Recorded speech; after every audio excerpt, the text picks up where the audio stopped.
Now we see this. ये remember note पहले देखेंगे, और ये जो एग्जाम्पल है ये एग्ज़ाम में आते ही है।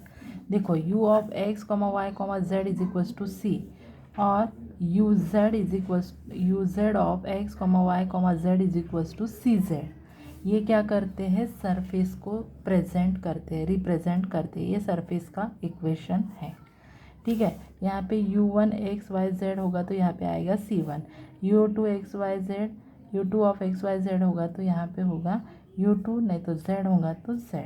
तो ये क्या करते हैं, ये सरफेस को रिप्रेजेंट करते हैं, तो इसे ही क्या बोलते हैं, इंटीग्रल कर्व, ठीक है। ये सरफेस को रिप्रेजेंट करते हैं, इसे ही बोलते हैं integral curve. Method of solving simultaneous equation. देखो D X by P D equals to D Y by Q is equals to D Z by R, इसे 1 दिया है। Where P Q R the function, P Q क्या है, X Y Z के function है। The solution of this differential equation form the two parameters family of the curves in the form. इसका solution है इस फॉर्म में आएगा, u1 of X Y Z is equals to c1 और u2 of X Y Z is equals to c2। Means इस type के आपको example है सामने जो आपको सॉल्व करना है। तो यहाँ पे सिंपल ही याद रखना है कि P Q R X Y Z के होते हैं, और इसका सोल्यूशन जो रहेगा ये इस फॉर्म में मिलेगा। u1 है c1, u1 of X Y Z is equals to c1, और जैसे हम सॉल्व करेंगे आपको समझेगा, u2 of X Y Z is equals to c2। अभी देखो method 1, D X by P is equals to D Y by Q is equals to D Z by R, इसे 1 नाम दिया, यही लिखा है। तो where P Q R the function of, P Q R function है X Y Z, suppose that one of the variable is either absent और can be cancel out from any two fraction of the equation 1, then integral can be obtained by using simple integration। means यहाँ पे बोला है कि एक आध variable absent है, एक आध वेरिएबल अब्सेंट होगा एक्स वाई जेड में से, नहीं तो कैंसिल हुआ होगा, तो आपको इसका जो भी सॉल्यूशन है वो ऑब्टेन करने के लिए क्या है, सिंपल इंटीग्रेट आप कर सकते हो। The same procedure can be repeat to another integration. अभी देखो फाइंड द इंटीग्रल कर्व, इस टाइप के आते हैं। Find the integral curve of the following differential equation. अभी देखो डिफरेंशियल इक्वेशन है D X by Y square upon Z is equals to D Y upon X Z is equals to D Z upon Y square, ठीक है। Integral curve निकालना है, तो जो दिया था वो गिवन लिखा। अभी लिखने के बाद क्या किया, देखो D X by Y square into Z equals to क्या लिया, D Y by X Z. ये इक्वल्स टू ये लिया, ये हो गया फर्स्ट, और यही इक्वल्स टू ये लिया, ये हो गया सेकेंड, ठीक है।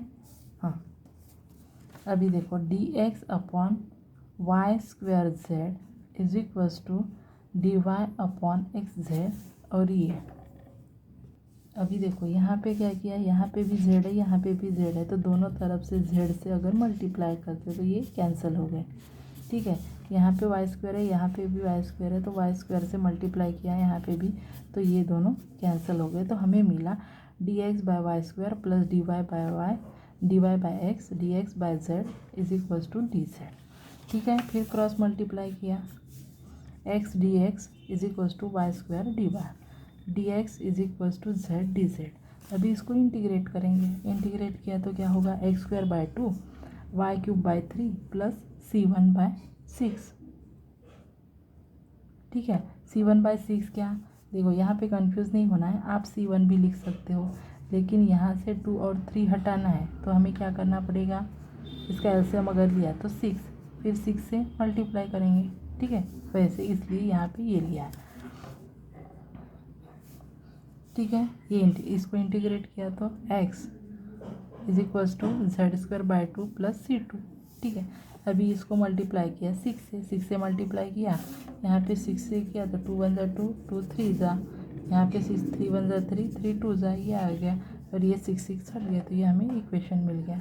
यहाँ पे 2 से किया तो हमें मिलेगा 2x plus Z square plus c2। अभी कांस्टेंट में आपको 2 से ही मल्टीप्लाई करो, 3 से करो, डिवाइड करो, कांस्टेंट ही मिलता है, इसलिए यहाँ पे डायरेक्ट कांस्टेंट लिखा है, ठीक है। तो यहाँ पे हो गया, इसी को इस टाइप में लिखा 3x² शिफ्ट किया -2y³ is equal to C1 और 2x into 2x minus z² is equal to C2। This is required curve. ठीक है, ये हो गई मेथड 1। अभी मेथड 2 में क्या करते हैं,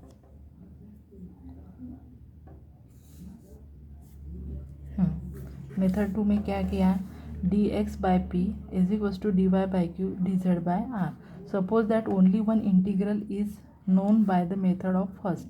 मीन्स पहला वाला इंटीग्रल मालूम है by first, such that case we can get the first integral to find another integral. Means हम क्या करते हैं, we can use the first integral to find another integral. वही फर्स्ट इंटीग्रल को हम दूसरा लाने के लिए भी यूज़ करते हैं। देखो क्या क्या है, find the integral curve of the differential equation dx/2x dy/- और ये दिया है, जो दिया था वही गिवन लिखा। अभी consider dx/2x is equals to ये लिखा। ठीक है, इस मेथड में क्या किया, हाँ मल्टीप्लाई बाय 2 2 से मल्टीप्लाई किया, 2 से मल्टीप्लाई किया तो क्या होगा, ये 2 हट जाएंगे और यहाँ पे आएगा -2 dy/y। तो ये इधर शिफ्ट किया तो dx/x plus 2 dy/y is equal to 0। अभी इसको इंटीग्रेट किया तो dx/x का इंटीग्रेशन होता है log x और 2 dy/d का होता है log y is equal to log C1। log है तो यहाँ पे कांस्टेंट भी log के फॉर्म में लिया, log x प्लस ये log का रूल है ना, ये इसमें जाता है क्या होते हैं, पावर में जाता है, तो यहाँ हो गया log² is equal to log C1। फिर यहाँ पे अगेन रूल लगाया, एडिशन है तो मल्टीप्लिकेशन हो जाती है, दोनों तरफ से log हटा दिया तो xy² is equal to C1। We should use this for finding another integral. अभी अनदर इंटीग्रल के लिए हमने क्या किया, देखो ये पहले ही वाला था तो ये दूसरे के लिए लिया, put xy² is equals to C1। ये मीन्स क्या किया, हमारा सेकंड मेथड में हम क्या कर रहे हैं, हमारा जो पहला इंटीग्रल था वो यूज़ कर रहे हैं दूसरा इंटीग्रल निकालने के लिए। ठीक है, पहले इसमें अलग अलग निकाले थे, दूसरे इसमें क्या हो रहा है, पहले इंटीग्रल का दूसरे इंटीग्रल निकालते टाइम यूज़ हो रहा है, यहाँ पे यूज़ हो रहा है। इसका यूज़ किस में होगा, सेकंड इसमें इसका यूज़ हो रहा है यहाँ पे।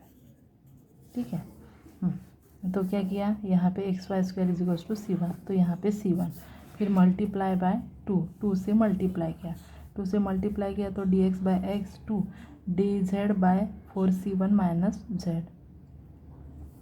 इंटीग्रेट किया, इसको इंटीग्रेट किया तो ये log x हो गया, इसको इंटीग्रेट करेंगे तो देखो यहाँ पे z है ना, तो इसका ये तो कांस्टेंट ही है, तो ये इसका इंटीग्रेशन है तो ये log अगेन आ जाएगा -2, ये इसका माइनस आ जाएगा तो इसलिए -2 log 4C1 minus z plus log C2।